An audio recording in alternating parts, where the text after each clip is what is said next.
Hello everyone. तो आज हम BBCCT 103 जो है द सेल बायोलॉजी उसका यूनिट 1 जिसका नाम द सेल चैप्टर पढ़ने जा रहे हैं। तो इसमें हम पहले इसका इंट्रोडक्शन पढ़ेंगे, फिर cell theory, classification, prokaryotic cell जिसके दो क्लासिफिकेशन है, आर्की बैक्टीरिया और यू बैक्टीरिया। फिर हम यूकैरियोटिक सेल के बारे में पढ़ेंगे, फिर cell as a experimental model पढ़ेंगे, उसके बाद समरी और उसके बाद टर्मिनल क्वेश्चन इसके हम करेंगे चैप्टर के। ठीक है, तो अब हम शुरू करते हैं इसे। तो पहला पार्ट है इंट्रोडक्शन। इंट्रोडक्शन में हम पढ़ेंगे कि इस चैप्टर के बारे में बताया कि इस चैप्टर में हम क्या क्या पढ़ेंगे। तो सबसे पहले तो इसमें दिया introduction to cell biology. Cell biology is a branch of science, मतलब जो सेल है, सेल बायोलॉजी जो है वो साइंस का एक ब्रांच है जिसमें हम सेल के स्ट्रक्चर फंक्शन के बारे में पढ़ेंगे।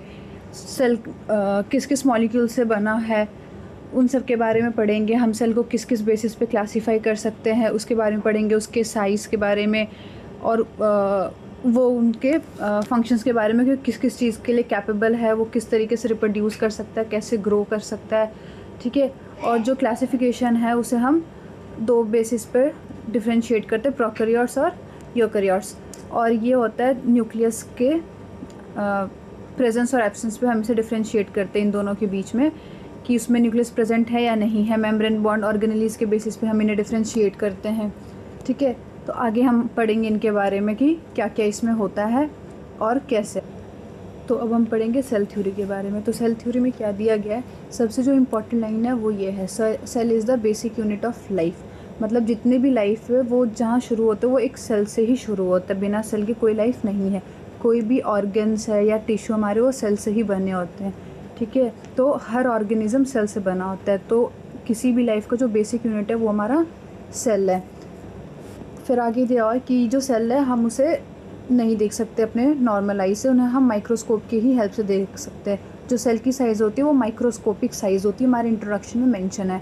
तो अब हम आगे बढ़ते क्या है, तो इन्हें जब भी इसे फर्स्ट टाइम ऑब्जर्व किया गया था तो 17th सेंचुरी में इन्हें फर्स्ट टाइम ऑब्जर्व किया गया था। फिर धीरे धीरे माइक्रोस्कोप में इम्प्रूवमेंट्स आई, उसके बाद हम इनके स्ट्रक्चर्स वगैरह के बारे में और डिटेल्स में जान पाए, पढ़ पाए। फिर आए रॉबर्ट हुक। रॉबर्ट हुक ने क्या किया, 1665 में इन्होंने एक कॉर्क का स्लाइस लिया जिसे इन्होंने माइक्रोस्कोप के अंडर देखा और उन्होंने क्या ऑब्जर्व किया कि उनमें छोटे छोटे कंपार्टमेंट्स बने हुए हैं और वो कैसे रिजेंबल्ड है, honey bee comb like structure उन्होंने ऑब्जर्व किया। मतलब ये इस तरीके से जब हम ध्यान से देखेंगे हनी बी का छत्ता तो उसमें ऐसे छोटे छोटे कंपार्टमेंट्स बने होते हैं ऐसे। तो इस तरीके से जो सेल थे वो रिजेंबल्ड थे, तो उन्होंने ये माइक्रोस्कोप में देखा तो उन्होंने इसका नाम सेल कहाँ से रखा, लैटिन वर्ड सेलुला।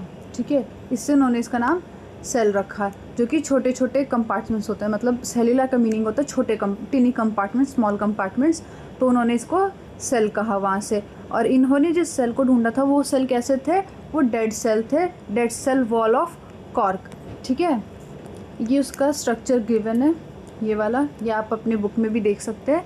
और जब इन्हें आप जूम करके देखेंगे तो आपको ये इस तरीके से दिखेंगे। फिर आगे आते हैं हमारे लेवेनहुक। इन्होंने क्या ऑब्ज़र्व किया था, तो इन्होंने लिविंग सेल के बारे में बताया हमें। ठीक है, और इन्होंने और भी क्या क्या ऑब्जर्व किया, उन्होंने और साथ में bacteria, protozoa, red blood cell को भी ऑब्जर्व किया। मतलब इनके सेल्स के बारे में भी इन्होंने बताया। इन्होंने अपनी जो एक्सपेरिमेंट थी, इन्होंने जो अपनी थ्योरी दी थी वो इन्होंने 1674 में दिया था। फिर आते हैं हमारे रॉबर्ट ब्राउन। इन्होंने न्यूक्लियस के बारे में बताया था। ठीक है, इन्होंने न्यूक्लियस को डिस्कवर किया था 1838 में। फिर आते हैं स्क्लेडन। स्क्लेडन कौन थे, जर्मन बॉटनिस्ट थे। इसके बारे में हमने ऑलरेडी अपने पास्ट में पढ़ चुका स्कूल में, 11th में जो हमारा सेल यूनिट चैप्टर है उसमें भी इनके बारे में मेंशन है, 11th क्लास के बायोलॉजी में। तो ये क्या थे, जर्मन बायोलॉजिस्ट हैं, जर्मन बॉटनिस्ट हैं।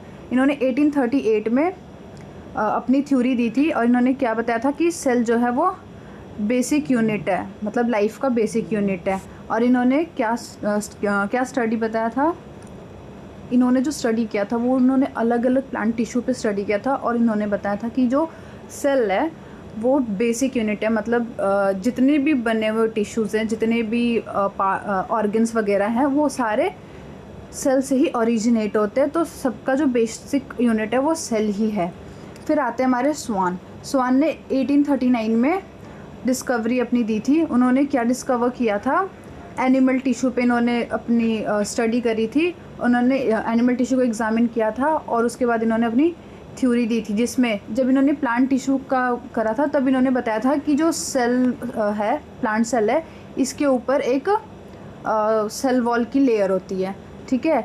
और जब इन्होंने पढ़ा, मतलब स्वान ने जब किया, तब इन्होंने एनिमल सेल पे रिसर्च करी और इन्होंने क्या पता किया कि इसके ऊपर एक मेम्ब्रेन प्रेजेंट होती है, सेल मेम्ब्रेन होती है, सेल वॉल नहीं होती।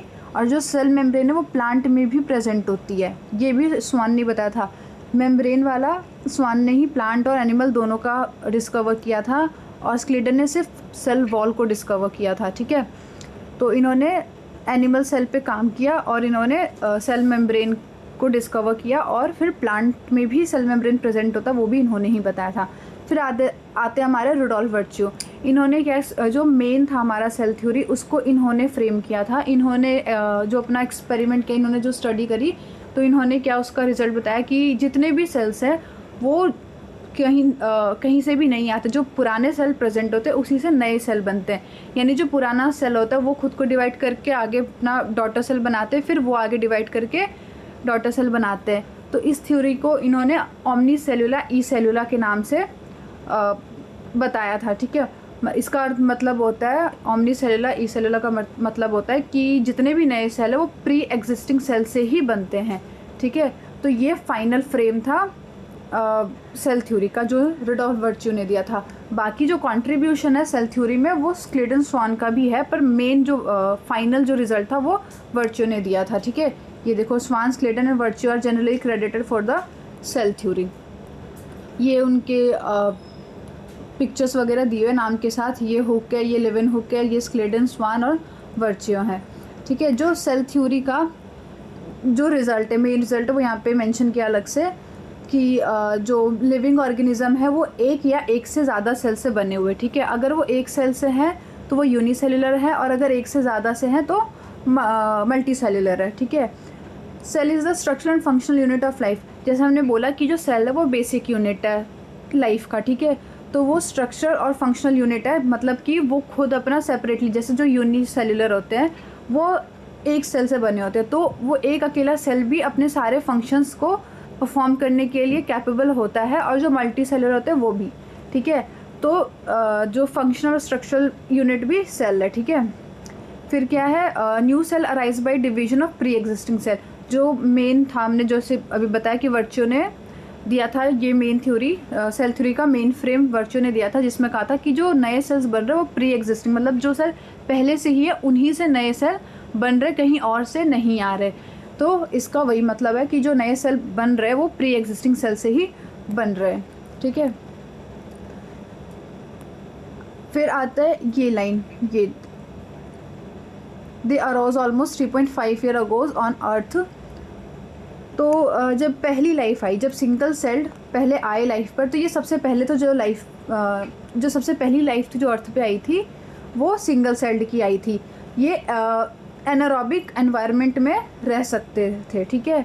और ये कब आए, अप्रॉक्स 3 मतलब ऑलमोस्ट 3.5 बिलियन ईयर अगो पहले अर्थ पे आ चुके थे, ठीक है। फिर जितने भी ऑर्गेनिज्म आए, फिर आगे के जो कह लो यूनिसेलुलर आए या आगे के मल्टी सेलुलर आए, वो सारे क्या इन्हीं से ही धीरे धीरे इवॉल्व होके, इन्हीं से उन्होंने अपने खुद को इवॉल्व किया और आगे उनका आगे वो बने, ठीक है। फिर आता classification of cell. Classification of cell में क्या दिया हुआ है कि जो सेल है वो माइक्रोस्कोपिक होता है, ठीक है, साइज़ में। उनका स्ट्रक्चर वगैरह पढ़ने के लिए हमें माइक्रोस्कोप की हेल्प लेनी होती है। तो हमने फिर आगे उनको कैटेगरीज़ में फिर डिवाइड किया ताकि हम उनकी स्टडी को ईजी बना सके, ठीक है। फिर ये the term prokaryotic and eukaryotic किसने प्रपोज किया था, हेनरिस ने 1960 में इनको नाम दिया था, ये नाम इन्होंने प्रपोज किया था, ठीक है। उनके कॉम्प्लेक्सिटी के बेसिस पे उन्होंने उनको नाम दिया था। जो प्रोकैरियोट्स होते हैं वो सिंपल होता है और यूकैरियोट्स होते हैं थोड़े कॉम्प्लेक्स होते हैं, कैसे वो भी हम आगे पढ़ेंगे। तो आगे अब हमारा प्रोकैरियोटिक और यूकैरियोटिक के बारे में हम यहाँ पे पढ़ेंगे। तो इनको किस बेसिस पे डिफ्रेंशिएट किया है, तो इन्हें डिफ्रेंशिएट किया गया है न्यूक्लियस के बेसिस पे। जो प्रोकैरियोट्स होते हैं इनमें न्यूक्लियस नहीं होते और मेम्ब्रेन बॉन्ड ऑर्गेनेलीज भी नहीं होते, और जो यूकेरियोटिक सेल्स हैं इनके पास न्यूक्लियस भी होते हैं और मेम्ब्रेन बॉन्ड ऑर्गेनेलीज भी होते हैं। तो इनके बेसिस पे इन दोनों को डिफ्रेंशिएट किया गया था, ठीक है। जो जेनेटिक मटेरियल, जैसे जो हमारा प्रोकैरियोटिक सेल है इनके पास कोई भी न्यूक्लियस नहीं प्रेजेंट है, तो जेनेटिक मटेरियल तो होगा ना, ऐसा तो नहीं है कि न्यूक्लियस नहीं है तो जेनेटिक मटेरियल नहीं होगा।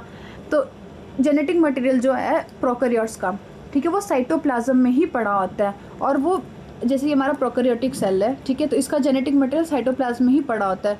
तो ये जो पूरा है इसे हम न्यूक्लियोइड्स कहते हैं, ठीक है, ये न्यूक्लियोइड्स कहते हैं। और जो प्रोकैरियोटिक सेल है इनका वेल डेवलप्ड न्यूक्लियस होता है, यानी इन पे मेम्ब्रेन बनी होती है और इसके अंदर फिर हमारा जेनेटिक मटेरियल प्रेजेंट होता है, ठीक है। तो हमने न्यूक्लियस और मेम्ब्रेन बॉन्ड ऑर्गेनेलीज के बेसिस पे इन दोनों को डिफ्रेंशिएट किया और इनका जेनेटिक मटेरियल किस तरीके से प्रेजेंट होता है वो हमने पढ़ा।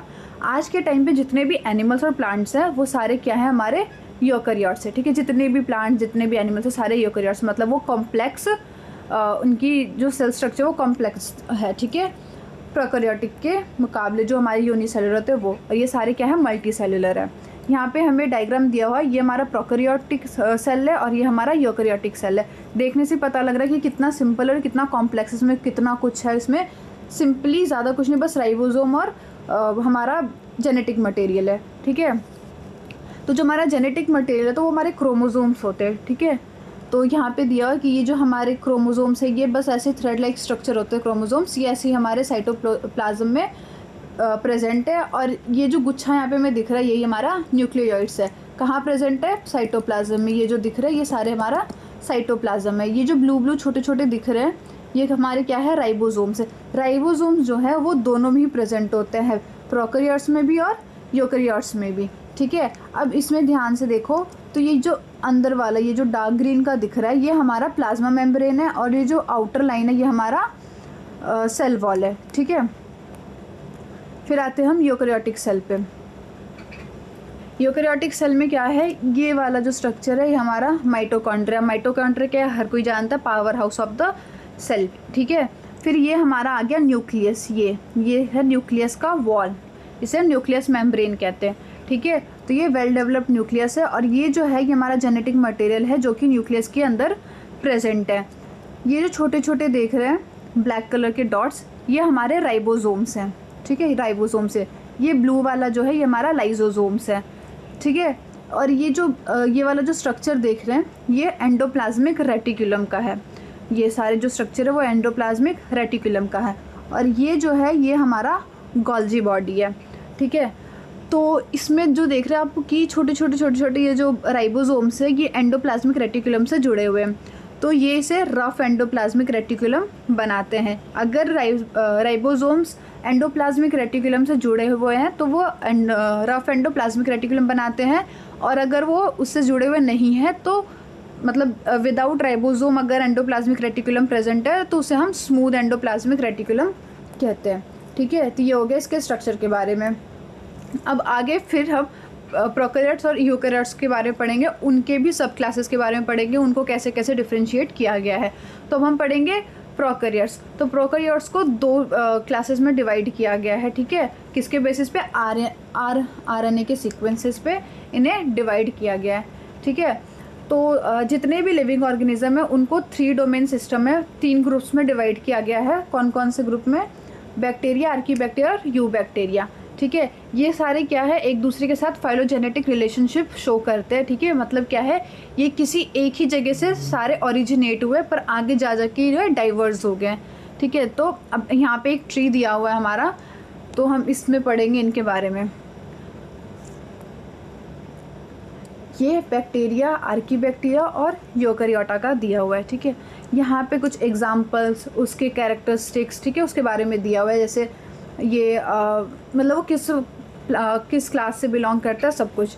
तो ये साइनोबैक्टीरिया बैक्टीरिया से बिलोंग करते हैं। ग्राम पॉजिटिव उनका सेल वॉल जो होता है वो ग्राम पॉजिटिव होता है। अब ग्राम पॉजिटिव सेल वॉल कैसा होता है वो भी हम आगे पढ़ेंगे, ठीक है। ये कैसे होते हैं, ग्रीन फिलामेंटस बैक्टीरिया होते हैं, ठीक है। तो यहाँ पे ऐसे इनके सारे दिए, ये थर्मोटोगा होता है, ठीक है, इक्विफेस होता है, साइटोफेज होते हैं। तो ये सारे इसमें दिए हुए प्लैंक्टोमाइसेस होते हैं, तो ये इनके बारे में दिया, ये आप पढ़ लेना। आर्कीबैक्टीरिया के बारे में यहाँ पे दिया हुआ है फिर कि मिथेनोसेक्रेसन, मिथेनोबैक्टीरियम, मिथेनोकोकस। तो हेलोफाइल्स होते हैं। हेलोफाइल्स क्या होता है, जो सैलिनिटी एरिया, जो सॉल्टी एरिया होता है उसे हेलोफाइल्स कहते हैं, ठीक है। और एक आता है थर्मोफाइल्स। तो अभी हम उसके बारे में आगे पढ़ेंगे कि आर्कीबैक्टीरिया कैसे कैसे आर्कीबैक्टीरिया एक्सट्रीम कंडीशंस में रह सकते हैं, ठीक है। तो उसके बेसिस पे भी उन्हें हम डिवाइड करेंगे, आगे हम पढ़ेंगे उसके बारे में कि वो कैसे क्यों और कैसे हार्श एरिया में रह सकते हैं, एक्सट्रीम कंडीशंस में भी वो रह सकते हैं, ठीक है। फिर आता है यूकेरियोटा। तो इसमें क्या क्या आता है, हमारे स्लाइम मोल्ड्स आ जाते हैं, एनिमल्स आ जाते हैं, फंगी, प्लांट, सिलिएटेड, फ्लैजलेट्स, ये सारे एंटामीवा सारे हमारे यूकेरियोट्स में आ जाते हैं। तो अभी हम आगे इन सब के बारे में पढ़ेंगे धीरे धीरे, ठीक है। फिर आगे हमारा क्वेश्चन, पहला क्वेश्चन क्या है, which one of the following statement is incorrect, point out the error. अब इसमें हमें गलत को निकालना है, ठीक है। Robert Brown discovered the cell.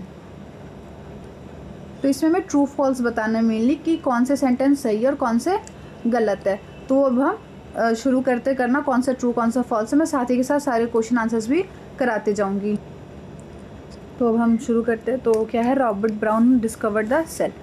तो अब ये बताना है कि ये ट्रू है या फॉल्स है। तो रॉबर्ट ब्राउन जो है, क्या उन्होंने सेल डिस्कवर किया था? नहीं, उन्होंने न्यूक्लियस को डिस्कवर किया था। तो ये हमारा हो जाएगा फॉल्स, ठीक है, ये हमारा फॉल्स हो जाएगा। फिर हमारा अगला क्या है, Schleiden and Schwann formulated the cell theory. तो हाँ, इन दोनों का भी तो कंट्रीब्यूशन था ना सेल थ्योरी में। मेन जो था वो दिया था रोडल्फ वर्च्यू ने, जो कि प्री एग्जिस्टिंग सेल से नए सेल का फॉर्मेशन थ्योरी था वो। बाकी दिया तो सेल थ्योरी इन दोनों ने भी था, तो ये हो जाएगा हमारा ट्रू। फिर आता है Virchow explain that cells are formed from pre existing cells. तो हाँ, इन्होंने ही ये थ्योरी दिया था। Unicellular organism carried out its life activity within a single cell. तो हाँ, अभी हमने आगे पहले पढ़ा था कि जो सिंगल सेल है, जो यूनिसेलुलर सेल है, वो एक ही सेल में ही अपने सारे एक्टिविटी परफॉर्म करने के लिए कैपेबल होते हैं, ठीक है। जो हमारे यूनिसेलुलर ऑर्गेनिज्म से तो है, वो एक ही अपने सिंगल सेल में ही सारा खुद ही परफॉर्म कर लेते हैं, उन्हें किसी और की हेल्प, मतलब किसी दूसरे सेल की ज़रूरत नहीं पड़ती। अब हमारा अगला क्वेश्चन है, what is the basis of classification of cell. अब ये हम यहाँ देखेंगे इसका आंसर।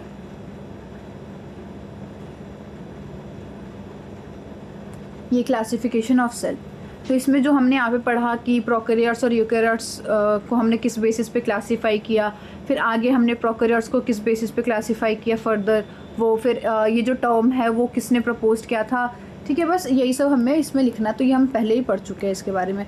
तो हम आगे चलते हैं। अब हम सेपरेटली इनके बारे में पढ़ेंगे। हमने साथ में उनको पढ़ लिया कि कैसे क्या क्लासीफाई हो। अब उनके स्पेसिफिक कैरेक्टरिस्टिक्स के बारे में हम पढ़ेंगे कि प्रोकैरियोट्स में क्या प्रेजेंट होता है, यूकैरियोट्स में क्या प्रेजेंट होता है, ठीक है। तो प्रोकैरियोट क्या है, जैसे हमने आगे पढ़ा कि वो सिंपल स्ट्रक्चर है और उसमें क्या होता है, न्यूक्लियस प्रेजेंस नहीं होते, ठीक है। तो अब हम आगे उसके बारे में पढ़ेंगे। सबसे पहले क्या पढ़ेंगे हम, प्रोकैरियोट्स। प्रोकैरियोट्स का क्या मतलब है, प्रोकैरियोटिक सेल का क्या मतलब है।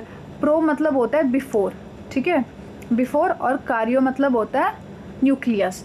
तो इसका साफ साफ ये मतलब दिख रहा है कि हाँ, इसमें न्यूक्लियस प्रेजेंट नहीं होगा, यानी न्यूक्लियस के आने से पहले के ही ये सेल्स हैं, ठीक है। तो प्रोकैरियोटिक सेल में क्या होता है, न्यूक्लियस प्रेजेंट नहीं होते और मेम्ब्रेन बॉन्ड ऑर्गेनेलीज भी प्रेजेंट नहीं होता है, ठीक है। अब प्रोकैरियोट्स को हम आगे दो क्लासेस में डिवाइड करेंगे। किस किस में करेंगे, आर्कीबैक्टीरिया और यूबैक्टीरिया, ठीक है। तो अब हम यहाँ से पढ़ना शुरू करेंगे इनके बारे में। तो सबसे पहले हम पढ़ेंगे आर्कीबैक्टीरिया के बारे में, जिसे हम आर्की भी कह सकते हैं, ठीक है।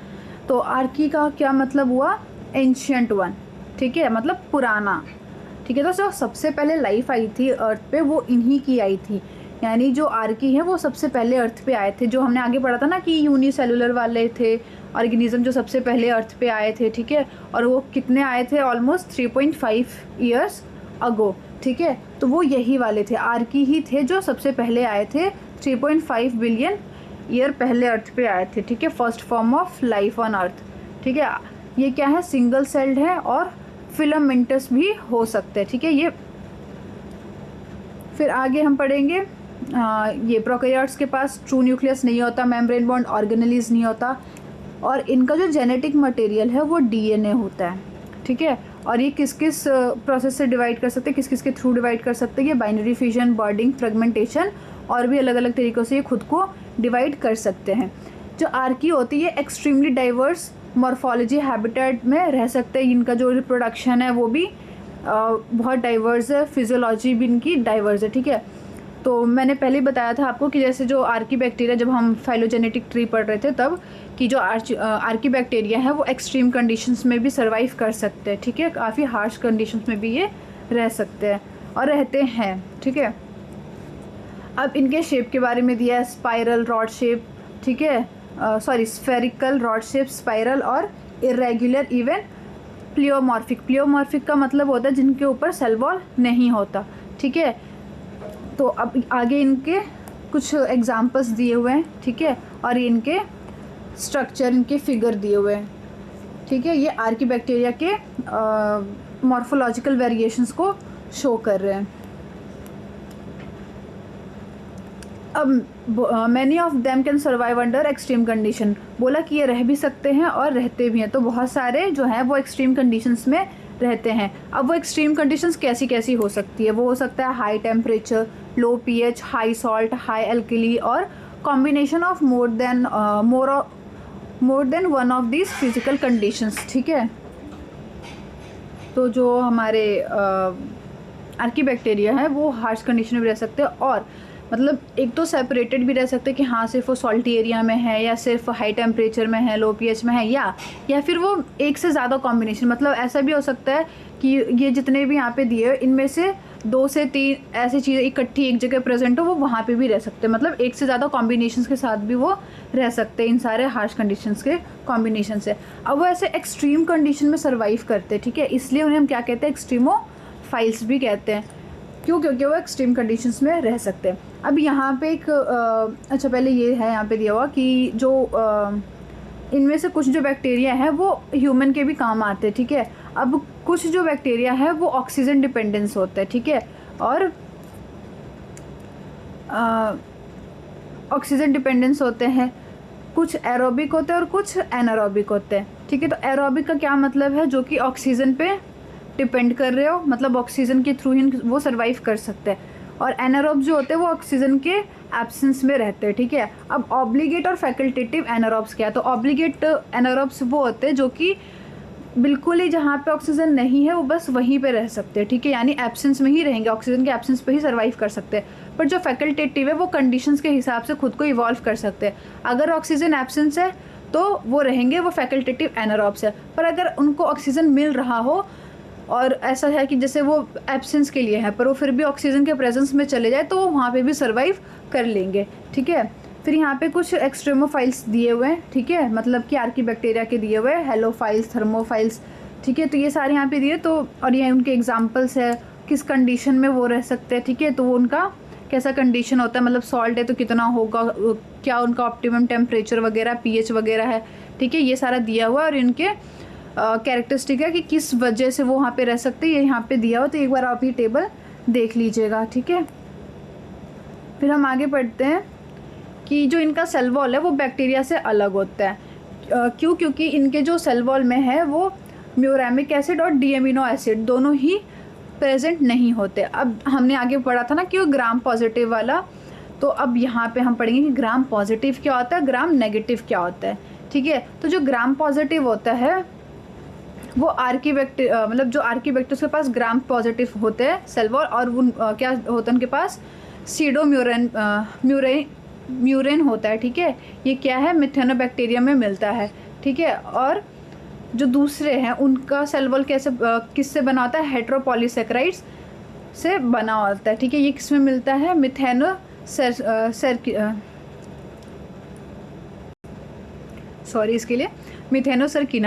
सरकीना में मिलता है, ठीक है। फिर हम आते हैं ग्राम नेगेटिव। तो जो ग्राम नेगेटिव सेल वॉल होता है आर्की बैक्टीरिया के, उसमें क्या होता है, प्रोटीन का लेयर होता है और ग्लाइकोप्रोटीन्स प्रेजेंट होते हैं। जो प्रोटीन लेयर वाले होते हैं वो मिथेनोकॉकस में मिलते हैं, और जो ग्लाइकोप्रोटीन वाले होते हैं वो सल्फेलोबस में मिलते हैं, ठीक है। ये क्या करते हैं, प्लाज्मा मेम्ब्रेन को कवर करते हैं।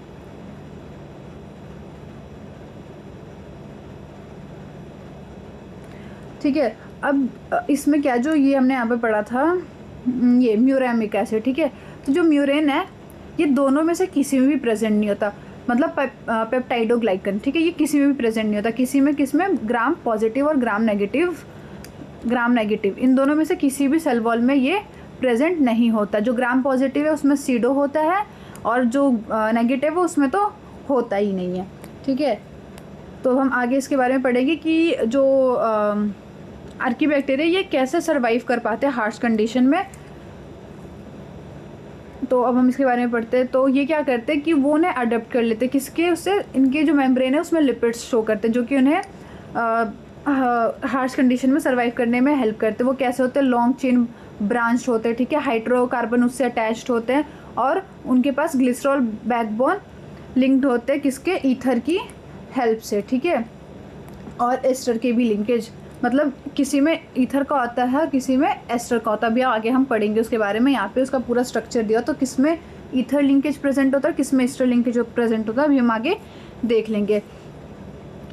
दो ग्लिसरॉल आगे ज्वाइंट होके क्या बनाते हैं, टेट्रा ईथर फॉर्म करते हैं, किसमें, थर्मोप्लाज्म में, ठीक है। थर्मोप्लाज्म क्या है, जो कि हाई टेम्परेचर वाले एरिया में रहते हैं उनमें, ठीक है।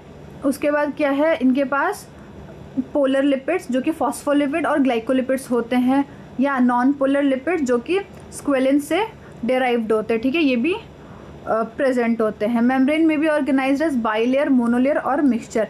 जो इनके मेम्ब्रेन है वो या तो बाइलेयर हो सकते हैं, बाइलेयर मतलब दो, या फिर एक, या फिर दोनों का मिक्सचर हो सकता है। अब यहाँ पे स्ट्रक्चर दिया हुआ है, ठीक है। तो ये जो हमारे चेन है ये हाइड्रोकार्बन्स के चेन है। ये देखो एक ब्रांच्ड है ये, और ये ब्रांच्ड नहीं है, ठीक है। तो अब ये किस में ये प्रेजेंट होगा, किस में ये प्रेजेंट होगा, अब हम वो पढ़ेंगे। पहले हम स्ट्रक्चर के बारे में पढ़ लेते हैं। ये हमारा फॉस्फेट ग्रुप है, ठीक है। और ये हमारा जो वो हमारा ईथर लिंकेज है, ये हमारा एस्टर लिंकेज है, ठीक है। ये फॉस्फेट ग्रुप दोनों में कॉमन है। फिर हम आता है ग्लिसरॉल, तो ये भी ग्लिसरॉल है और ये भी ग्लिसरॉल है। तो जो फॉस्फेट और ग्लिसरॉल है, ठीक है, फॉस्फेट और ग्लिसरॉल ये इसमें ईथर लिंकेज से हाइड्रोकार्बन चेन से जुड़े होंगे और इसमें एस्टर लिंकेज से हाइड्रोकार्बन से जुड़े होंगे। अब कौन सा किस में प्रेजेंट होता है, तो जो ईथर लिंकेज है वो आर्कीबैक्टीरिया में प्रेजेंट होता है और जो एस्टर लिंकेज है वो हमारा बैक्टीरिया और यूकेरिया में प्रेजेंट होते हैं, ठीक है। तो अब देखो क्या डिफरेंस है इसमें मेन। ये जो हाइड्रोकार्बन वाला चेन है ये देखो ये ब्रांच्ड है, ठीक है। तो ये इसको ज़्यादा रिजिडिटी प्रोवाइड करता है एक्सटर्नल एनवायरनमेंट के लिए, जो कि इसे हार्श कंडीशन में भी सर्वाइव करने में हेल्प करती है। जबकि इसका क्या है, सिंपल है ये, मतलब इससे सिंपल है इसका, ठीक है। तो इसीलिए ये ज़्यादा हार्श कंडीशन में रह पाते हैं, ठीक है, इनके कंपेरिजन में। अब ये देखो ये दिया हुआ है phospholipid bilayer in bacteria and Eukarya. इनका जो बाइलेयर है वो ऐसा होता है और आर्की का ये वाला ब्रांच्ड वाला, तो ये है ब्रांच्ड वाला आर्की का, ठीक है। तो जो इन्हें ज़्यादा रेजिस्टेंस प्रोवाइड करता है एक्सट्रीम कंडीशंस में सर्वाइव करने के लिए, ठीक है। फिर हम आगे पढ़ेंगे यू बैक्टीरिया और बैक्टीरिया के बारे में। तो इसमें क्या कह रहा है कि जो यू बैक्टीरिया हमारा है, ठीक है, यू मीन्स क्या होता है, यू मीन्स होता है हमारा ट्रू, ठीक है। तो यू बैक्टीरिया जो है ये ट्रू बैक्टीरिया भी कह सकते हैं हम इसे, ठीक है। ये देखो ट्रू बैक्टीरिया भी हम इसे कह सकते हैं या बैक्टीरिया, ठीक है, ये इन्हीं का नाम है। अब ये क्या होते हैं, ये मॉर्फोलॉजी में भी और इंटरनल आर्किटेक्चर में भी सिंपलर होते हैं। किसके कंपैरिजन में, यूकेरियोट्स के कंपैरिजन में ये सिंपल स्ट्रक्चर शो करते हैं। ये क्या होता है, यूनिसेलुलर होते हैं, ठीक है। इनके साइज जनरली स्मॉल होते हैं पर उसमें भी ये अलग अलग साइज़ के वेरिएशन शो करते हैं, ठीक है। जैसे कि कुछ वायरस हो गए छोटे में, कुछ larger than average eukaryotic cell, मतलब कुछ इतने बड़े होते हैं जितना एक नॉर्मल यूकेरियोटिक सेल है उतने बड़े भी होते हैं, और सबसे छोटे में वायरस इतने छोटे भी हो सकते हैं। अब इनका जो शेप है वो कैसा होता है हम उसके बारे में पढ़ेंगे।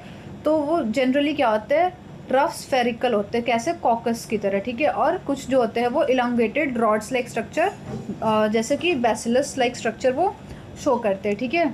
अब ये सिर्फ इन दोनों बेसिक शेप से अलग अलग वेरिएशंस भी शो करते हैं, सिर्फ ये स्फेरिकल और रॉड बेसिक शेप से अलग अलग वेरिएशन शो करते हैं। कैसे करते हैं, तो आगे वो दिया है कि ये या तो सिंगल प्रेजेंट हो सकते हैं ये ऐसा, ठीक है, या ये अलग अलग अरेंजमेंट, जैसे ये अलग अलग अरेंजमेंट है इसके थ्रू ये अलग अलग इसमें वेरिएशन शो कर पाते, ठीक है। उनके नंबर्स ऑफ प्लेन के उस बेसिस पे, ठीक है, जो सेल्स कैसे डिवाइड कर रहे हैं उसके बेसिस पे ये वेरिएशन शो करते हैं।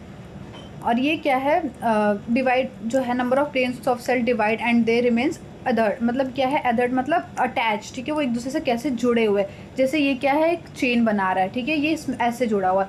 ये क्या है, एक दूसरे के साथ सारे जुड़े हुए, ठीक है। ये है एक से एक जुड़ा है, फिर अगले से जुड़ा हुआ है, ठीक है, फिर अगला वाला इससे जुड़ा है, फिर अगला इससे जुड़ा है। इसमें है कि कोई भी किसी से भी जुड़ा हुआ है, तो ये उसके बेसिस पे अलग अलग वेरिएशंस शो करते हैं। फिर आता है हमारा रॉड शेप पे, ठीक है। रॉड शेप का कैसे कैसे अलग अलग वेरिएशन शो करते हैं। तो जो रॉड शेप होता है वो अपने लेंथ में अलग अलग होते हैं, ठीक है, वेरी करते हैं। कोई बहुत लंबा होता है, कोई बहुत छोटा होता है, ठीक है। जो रॉड शेप है ये भी अलग अलग फॉर्म में एग्जिस्ट करते हैं। जैसे या तो वो सिंगल प्रेजेंट होंगे, या तो वो चेन लाइक स्ट्रक्चर ड्रॉ करेंगे, मतलब चेन लाइक स्ट्रक्चर फॉर्म करेंगे, ठीक है। या फिर कुछ जो होंगे वो डिवीजन के बाद भी साथ ही रहेंगे, तो अलग अलग वो ऐसे ऐसे वेरिएशन शो कर पाते हैं, ठीक है। ऑल्सो कर्व्ड और स्फेरिकल शेप्ड, कुछ और मतलब कुछ इनमें से ऐसे हैं जो कि कर्व्ड शेप और स्फेरिकल शेप भी शो करते हैं। अब यहाँ पे उनके एग्जांपल्स ये बैसिलस वाले, ठीक है, स्ट्रेप्टोबैसिलस, तो ये सारे यहाँ पे आपको एग्जांपल दिए हुए हैं इनके, और इनके जो शेप वेरिएशंस हैं वो यहाँ पे आपको दिखाया गया है, ठीक है। अब आगे आता है जो बैक्टीरिया है वो हर जगह प्रेजेंट होता है हमारे नेचर में, हर जगह कहीं भी आप जाएं, अगर आप कुछ भी सामान अगर देख रहे हैं सामने रखा हुआ है तो उस पर भी बैक्टीरिया प्रेजेंट होता है, ठीक है। इस एनवायरनमेंट में हर जगह बैक्टीरिया प्रेजेंट्स है। और ये क्या है, isolated and culture from almost every, हाँ मतलब वही है कि ये कहीं से भी आइसोलेट किए जा सकते हैं, कहीं पे भी ये ग्रो कर सकते हैं, ठीक है। एनवायरनमेंट के किसी भी प्लेस पे, किसी भी पोजीशन पे ये प्रेजेंट होते हैं, ठीक है। चाहे कंडीशंस कैसा भी हो, सबका अपना अपना वो है कि कौन कैसे में रह सकता है, उस हिसाब से हर जगह ये प्रेजेंट होते हैं, ठीक है। अब जो स्ट्रक्चर,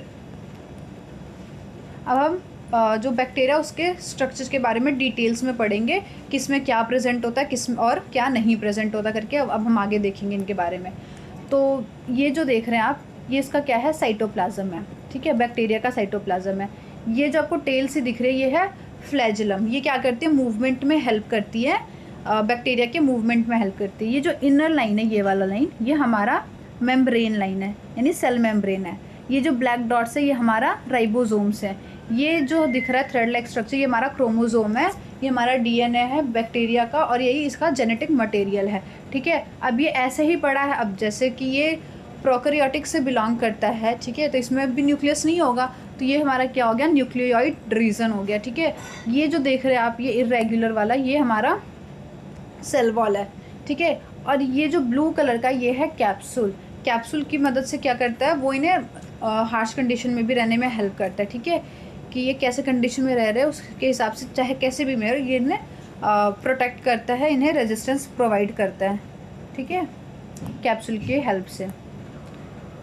अब एक बैक्टीरिया जो होता है उनका क्या है, जो सेल वॉल होता है वो कॉम्प्लेक्स होता है, ठीक है। They have only a plasma membrane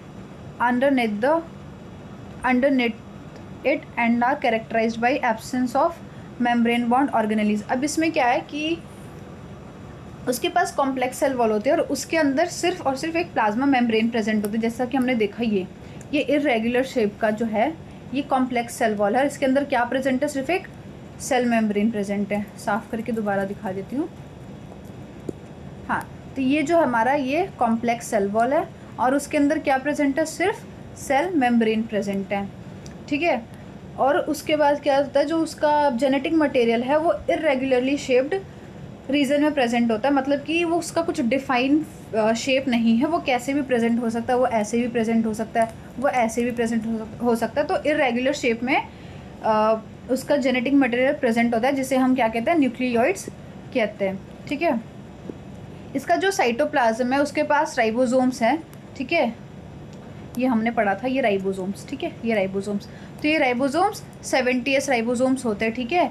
इनकी जो इंक्लूजन बॉडी है वो क्या करती है, ऑर्गेनिक और इनऑर्गेनिक सब्सटेंस को स्टोर करती है, और किस में हेल्प करती है, to reduce osmotic pressure of the cell, ठीक है। और ये जो सब्सटेंस जो स्टोर करते हैं इंक्लूजन बॉडी, वो ऑस्मोटिक प्रेशर के लिए हेल्पफुल होती है, उसको रिड्यूस करने के लिए हेल्पफुल होती है सेल की, ठीक है। बाद में क्या होता है, they later may be enclose in a membrane और life freely in the cytoplasm. उसके बाद जो इंक्लूजन बॉडी है वो क्या करती है, या तो वो मेम्ब्रेन के अंदर खुद को इनक्लोज कर लेती है, या तो फ्रीली साइटोप्लाज्म में प्रेजेंट हो सकती है। जो बैक्टीरिया होता है वो स्लाइम लेयर या कैप्सूल, स्लाइम लेयर का क्या है कि उसके ऊपर कोई कैप्सूल नहीं प्रेजेंट होती है, ठीक है, और या फिर कैप्सूल का उनके पास कवर प्रेजेंट होगा, ठीक है, उनके सेल वॉल के ऊपर, या तो वो स्लाइमी होंगे, मतलब कोई फिक्स शेप नहीं है, उनके पास कैप्सूल नहीं है, और या तो कैप्सूल होगा जो कि उनका जो शेप है वो फिक्स्ड बनाता है और वो सेल वॉल के बाहर प्रेजेंट होगा, ठीक है। इनके पास एक या एक से ज़्यादा फ्लैजिला प्रेजेंट होता है। जो फ्लैजिला होता है पहले बताया कि वो मूवमेंट में हेल्प करती है, तो या तो वो एक प्रेजेंट होगा या तो वो एक से ज़्यादा प्रेजेंट होगा। अब हम पढ़ेंगे मीजोजोम्स के बारे में, ठीक है। In the absence of a typical organism bacteria do possess membrane bound investigation of the plasma membrane that are called mesosome, ठीक है। तो जैसा कि हमने पढ़ा था कि जो हमारा प्रोकैरियोटिक सेल है इसमें हमारे ऑर्गेनेलीज वगैरह भी नहीं होते करके, ठीक है। तो अब इनके पास ऑर्गेनेलीज नहीं है तो भी अपने फंक्शंस कैसे परफॉर्म करेंगे, ठीक है। जैसे हर ऑर्गेनेलीज का अपना अपना फंक्शन है, इनके पास है नहीं तो कैसे परफॉर्म करेंगे। तो इनका जो प्लाज्मा मेम्ब्रेन है वो इन फोल्डिंग्स बनाता है, ठीक है।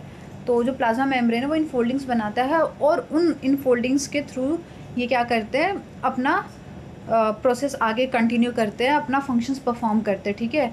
तो वो जो इन फोल्डिंग्स बनते हैं प्लाज्मा मेम्ब्रेन के थ्रू उन्हें ही हम मीजोजोम्स कहते हैं, ठीक है। ये क्या हो सकते हैं, ग्राम पॉजिटिव हो सकते हैं, मतलब ये जो है ग्राम पॉजिटिव होते हैं ज़्यादा, मतलब ज़्यादा प्रोमिनेंट इन ग्राम पॉजिटिव होते हैं compare to the gram negative bacteria. ये ज़्यादातर ग्राम पॉजिटिव बैक्टीरिया में प्रेजेंट होते हैं, किसके कंपेयर्ड में, ग्राम नेगेटिव बैक्टीरिया के कंपेयर्ड में ज़्यादातर ये ग्राम पॉजिटिव में प्रेजेंट होते हैं, ठीक है। इनका जो जेनेटिक मटेरियल है, बैक्टीरिया का जो जेनेटिक मटेरियल है वो या तो single circular double stranded DNA हो सकता है, ठीक है, और कुछ के पास क्या होता है लीनियर क्रोमोसोम्स और मोर देन वन क्रोमोसोम्स भी प्रेजेंट होता है, ठीक है। तो जो हमारा सर्कुलर होता है वो ऐसा और लीनियर ऐसा, तो या तो डीएनए ऐसा प्रेजेंट होगा या डीएनए ऐसा प्रेजेंट होगा। फिर आता है प्लाज्मिड। प्लाज्मिड क्या है, ये a small circular double stranded DNA molecule that is distinct from a cell's chromosomal DNA. मतलब ये एक सर्कुलर शेप का डीएनए, डबल स्ट्रैंडेड डीएनए होता है जो कि जो सेल क्रोमोसोमल डीएनए होता है उससे अलग होता है।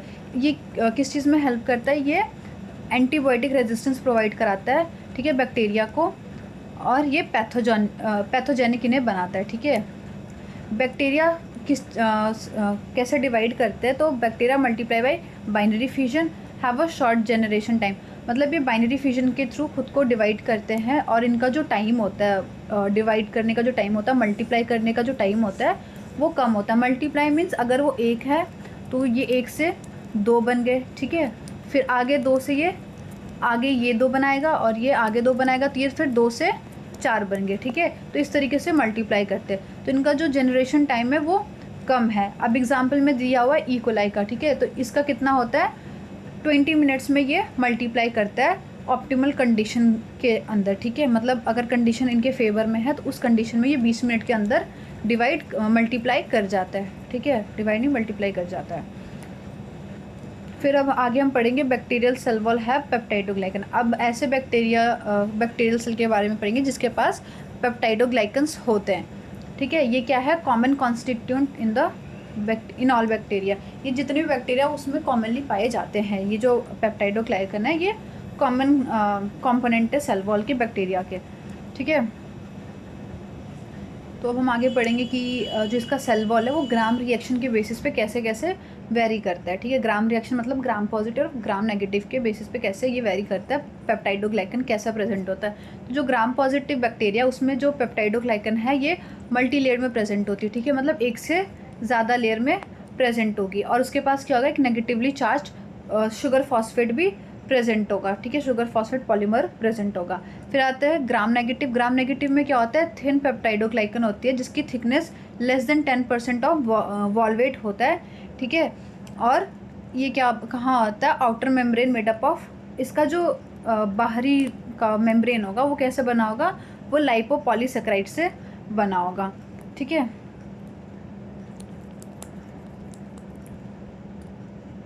अब आगे इसका रोल दिया होगा, ठीक है, कि प्रोकैरियोटिक स्ट्रक्चर्स दिए और उनके रोल, ठीक है, जितने भी ये मतलब एक तरीके से जितना भी हमने पढ़ा उसका समरी आगे दिया हुआ है कि कौन सा स्ट्रक्चर क्या रोल परफॉर्म करता है, ठीक है। जैसे प्लाज्मा मेम्ब्रेन क्या करता है, न्यूक्लियर्स क्या करता है, सेल वॉल क्या करता है, ठीक है, इंक्लूजन बॉडी क्या करती है, तो आगे ऐसे सारा दिया हुआ है इनकी क्या क्या रोल है, वो सारा आगे इसमें दिया हुआ है। जैसे प्लाज्मा मेम्ब्रेन क्या करता है, mechanical boundary selective permeable barrier होता है, ठीक है।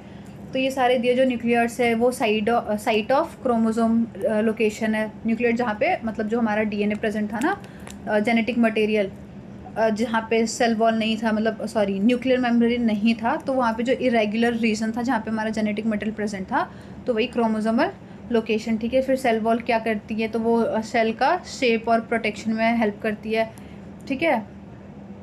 तो ये यहाँ पे ऐसा सारा दिया हुआ, तो आप एक बार देख लेना इसे। फिर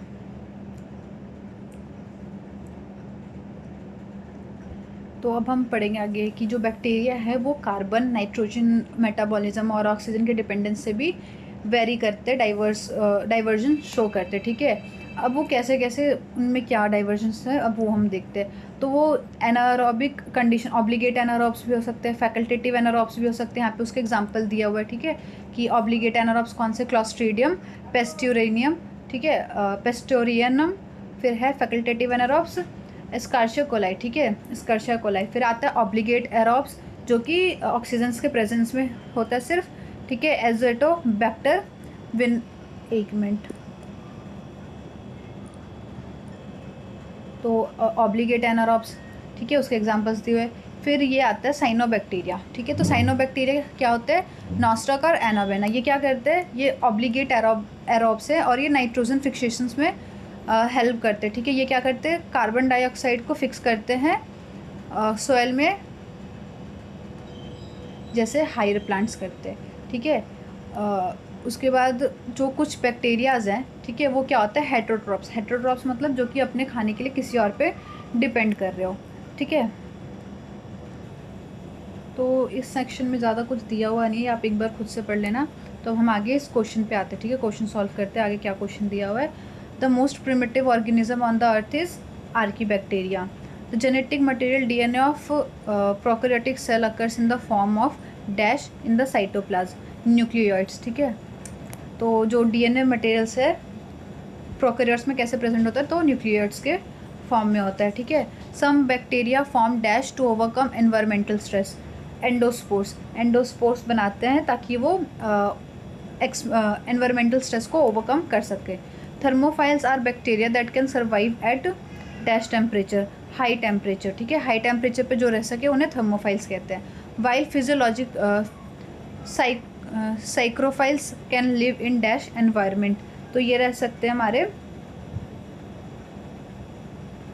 वेरी लो टेम्परेचर, मतलब ये हाई टेम्परेचर में थर्मोफाइल्स और साइक्रोफाइल्स जो है वो लो टेम्परेचर में रहते हैं, ठीक है। Prokaryotic organism contain dash ribosomes, तो ये 70s राइबोसोम्स इनके पास होता है।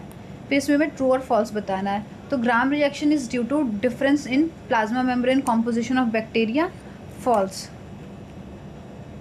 Biological nitrogen fixation is unique to prokaryotes, true, ठीक है, क्योंकि जो नाइट्रोजन फिक्सेशन बैक्टीरिया है वो सिर्फ हमारे प्रोकैरियोट्स में ही प्रेजेंट होते हैं, ठीक है। फिर आता है मैच द फॉलोइंग, अभी इसमें हमें मैच करना है। तो organism survives live in extreme condition, तो ये हमारा हो जाएगा एक्सट्रीमोफाइल्स, ठीक है। ये मीजोजोम्स, तो प्लाज्मा मेम्ब्रेन इन्वेस्टिगेशन, ठीक है, जो आगे हमने पढ़ा था कि जिनके पास ऑर्गेनेलीज नहीं होती है, तो इन्वेजिनेशंस मीन्स इनफोल्डिंग्स, ठीक है, मेम्ब्रेन की इनफोल्डिंग्स, उन्हें इन्वेजिनेशन कहते हैं प्लाज्मा मेम्ब्रेन की, जो म्यूजोसोम्स कहलाती है। फिर आता है ऑब्लिगेट एरोब्स, तो ऑब्लिगेट एरोब्स हो जाएगा हमारा एजेटो बैक्टर विनेलैंडी, ठीक है। फिर आता है पेप्टिडोग्लाइकन, तो ये क्या होता है हमारा, कहाँ प्रेजेंट होता है पेप्टिडोग्लाइकन, बैक्टीरियल सेल वॉल में। फिर आता है माइक्रोफ्लोरा, ये क्या है, ह्यूमन गट, ठीक है। ये यहाँ पे दिया हुआ है आपको माइक्रोफ्लोरा के बारे में कि most often they are beneficial to us, you are all aware of the microflora that inhibits the human gut system, ये कहाँ होते हैं, ह्यूमन गट के सिस्टम में प्रेजेंट होते हैं। तो ये हमने यहाँ पे सारे क्वेश्चन सॉल्व कर लिए हैं। अब आगे आता है हमारा यूकैरियोटिक सेल, तो अब हम आगे का अगले लेक्चर में पढ़ेंगे तो आज के लिए इतना ही काफ़ी।